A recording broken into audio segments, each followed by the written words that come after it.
কথায় কথায় লোকের চাকরি খাবেন না, এটা রাজনীতি নয়। দেওয়ার ক্ষমতা নেই, কিল মারার গোসাই হয়েছে কিছু পলিটিক্যাল লোক। তো বন্ধুরা, খুবই ভালো খবর। আশা করা যায় আগামীকাল একটা গুরুত্বপূর্ণ আপডেট অবশ্যই পাওয়া যাবে। ফাইনাল একটা জাজমেন্ট আশা করা যায় আগামীকাল অবশ্যই আসবে।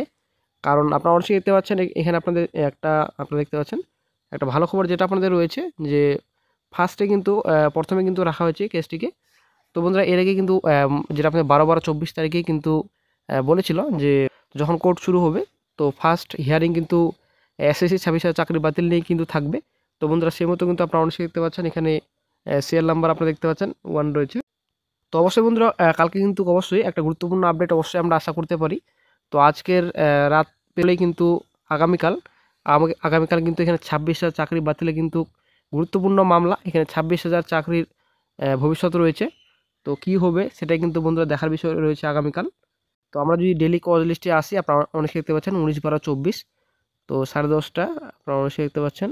তো এখানে আপনাদের টপে রাখা হয়েছে, মানে সিরিয়াল নাম্বার 1-এ রয়েছে এসপিএল আপনারা দেখতে পাচ্ছেন, the state of West Bengal versus Baishakhi Bhattacharya and others আপনারা দেখতে পাচ্ছেন। তো বন্ধুরা, একদম ফার্স্টেই একদম রয়েছে, একদম যখন কোর্ট ওপেন হবে তো ফার্স্ট হিয়ারিং কিন্তু এসএসসি 26,000 চাকরি বাতিলে কিন্তু চলবে। আসলে একটা বড় আপডেট আমরা আশা করব অবশ্যই। ফাইনাল জাজমেন্ট আশা করা যায় আগামীকালই হবে। একটা গুরুত্বপূর্ণ আপডেট অবশ্যই পাওয়া যাবে। আসলে গত 12 তারিখে কিন্তু অনেক কিছু তথ্য উঠে আসছে, শুধুমাত্র দুটো বিষয়ে কিন্তু একটা নির্দিষ্ট করে দেয় বিচারপতি।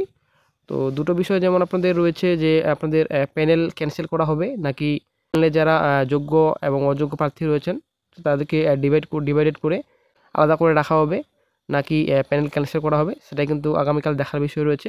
দেখা যাক আগামীকাল কী আপডেট পাওয়া যায়। এই চ্যানেলটিকে এখনই ফলো করে রাখুন, সাবস্ক্রাইব করে রাখুন। যখনই আগামীকাল নতুন আপডেট পাওয়া যাবে, গুরুত্বপূর্ণ ব্রেকিং আপডেট পাওয়া যায়, সঙ্গে সঙ্গে চ্যানেল আপডেট দিয়ে দেওয়া হবে। কালকের যে শুনানি, সেই শুনানির উপলক্ষে আমরা এখন সুপ্রিম কোর্টে এসেছি। আমার সাথে এসেছে ইন্দ্রজিৎ মণ্ডল। মামলাতেও আমাদের এই বক্তব্যই থাকবে।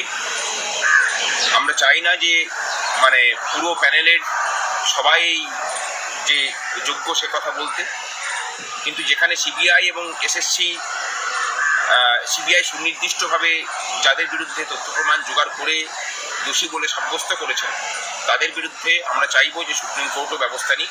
আমাদের পক্ষ থেকে সেই শুনানি থাকবে এবং যারা যোগ্য ক্যান্ডিডেট তাদেরকে যেন আগামী কালকের রায়ের পরেই, মানে মামলার শুনানির পরেই তাদেরকে আর টানা হেঁচড়া না করা হয়, তাদেরকে যেন মুক্তি দেওয়া হয়। যদি আরও তদন্ত চলে, সেই তদন্ত চলতেই পারে, কিন্তু সুপ্রিম কোর্ট যেটা ঠিক করবেন সেটা হবে।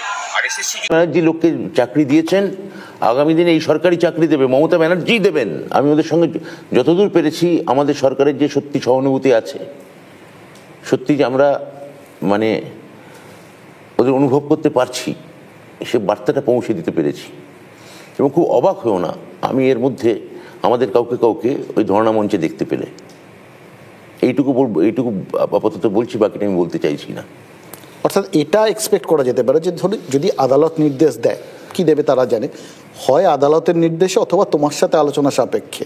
আমার সঙ্গে আলোচনাটা এখানে গৌণ, আমার সঙ্গে সরকারের সঙ্গে আলোচনা সাপেক্ষে। হ্যাঁ, মানে ব্যক্তির সঙ্গে নয়, সরকারের সঙ্গে আলোচনা সাপেক্ষে। সরকার ন্যায়, বুদ্ধি এবং ধর্মমতে যে যারা যোগ্য প্রার্থী, যারা মেধাবী প্রার্থী, যারা সত্যিকারের পাওয়ার যোগ্য তাদের চাকরি দেবে, সেটা ওরাও একমত। এই সরকার চাকরি দিয়েছে, সব সরকারি চাকরি দেয়। এই সরকার চাকরির খারিজের লিস্ট বানিয়েছে, যেটা কোনো সরকারকে করতে হয় না। এসএসসি লিস্ট বানিয়ে দিয়েছে কারা কারা দুর্নীতি করে চাকরি পেয়েছে, তবে গিয়ে কোর্ট বলেছে তাহলে ওদেরকে বাতিল করো। লিস্টটা বানিয়েছে কে? কোর্ট বানিয়েছে তো এসএসসি। স্কুল সার্ভিস কমিশন সরকারের।